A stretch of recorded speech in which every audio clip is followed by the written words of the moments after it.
Pogi-pogi eh. Daan yun.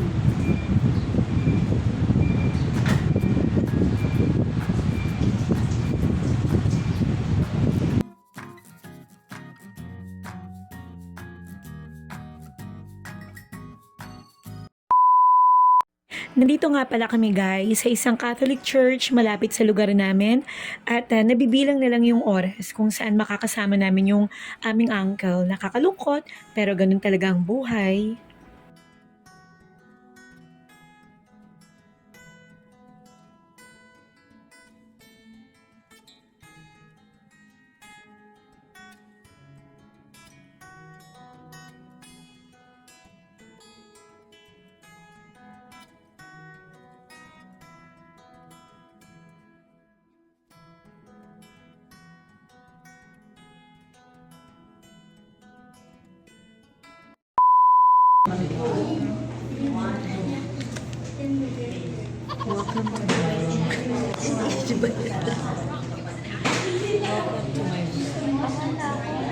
Camera.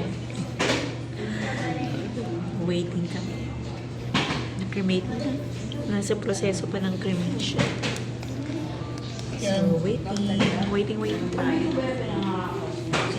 My sister.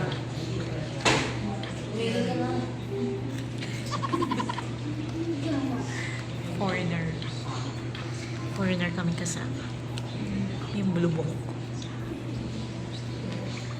Foreigner. Miss Foreigner, say hi to the vlog.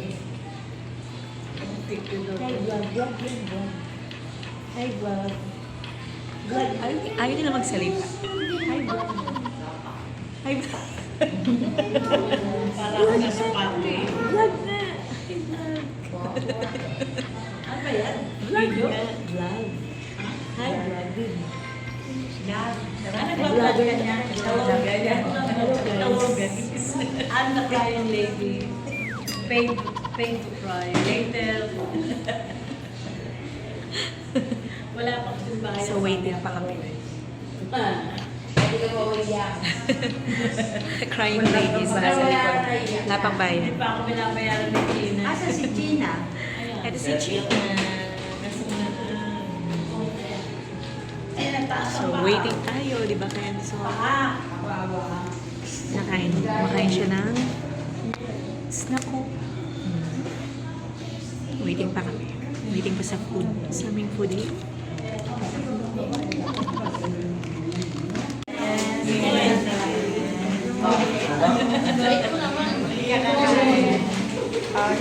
Sorry, kain ka.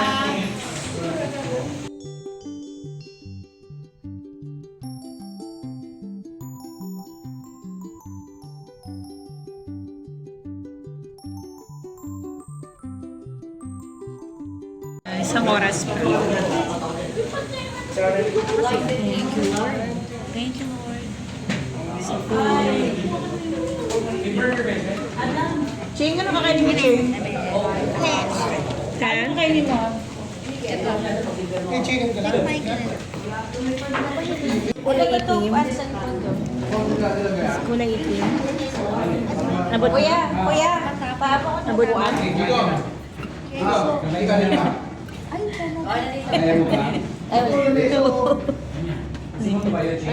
Thank you. Ito mo ni China.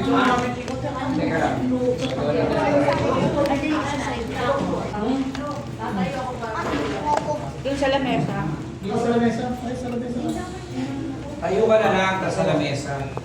Hindi mo nasa food court.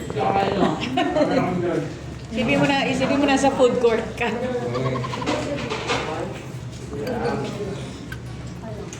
Nag-aalala ako kay Ilan. Si Ian, tatlong rice to eh. Meron pa doon. Kahit construction worker eh. Sobrang kasi. Ito na lang. Akin yan.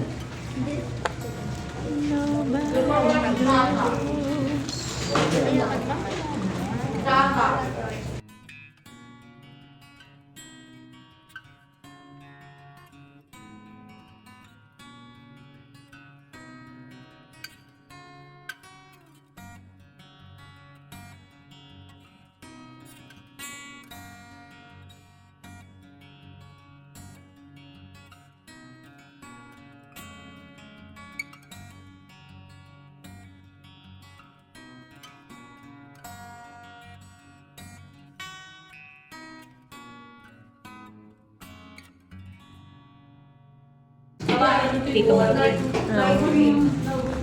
Pamimigay mo rin sa mga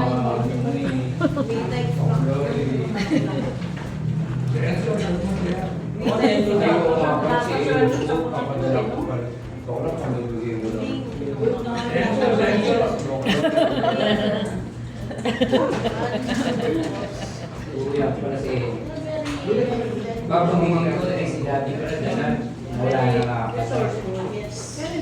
Ay, nako.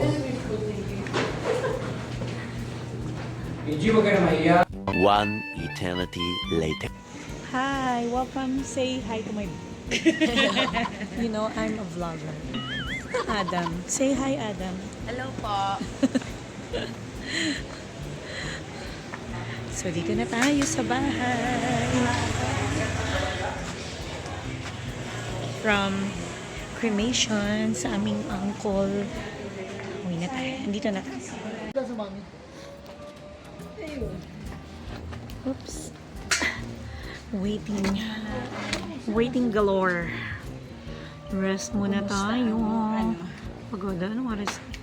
Magna 9 o'clock na, Mr. Kenzo. Brother, sister. Inom pala ako ng gamot.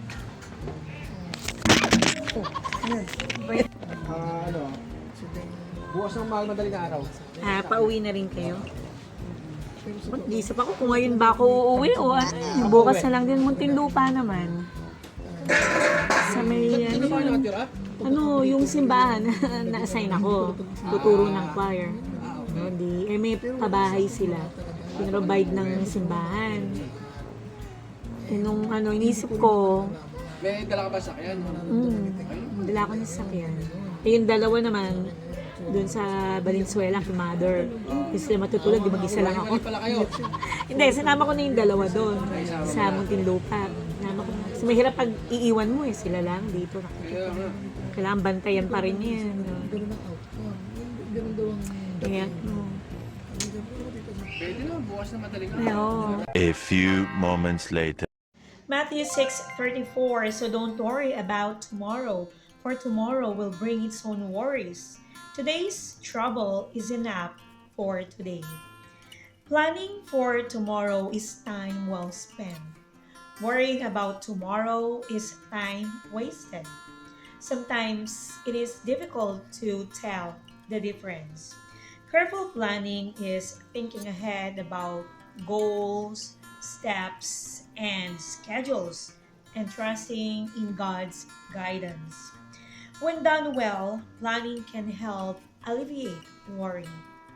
Warriors, by contrast, are consumed by fear and find it difficult to trust in God. They let their plans interfere with their relationship with God. Don't let worries about tomorrow affect your relationship with God today. Matthew 6:34. So don't worry about tomorrow, for tomorrow will bring its own worries. Today's trouble is enough for today. Thank you guys for your time. Thank you for watching TSM Sludge. Buhay na, see you again tomorrow for another day of vlogging.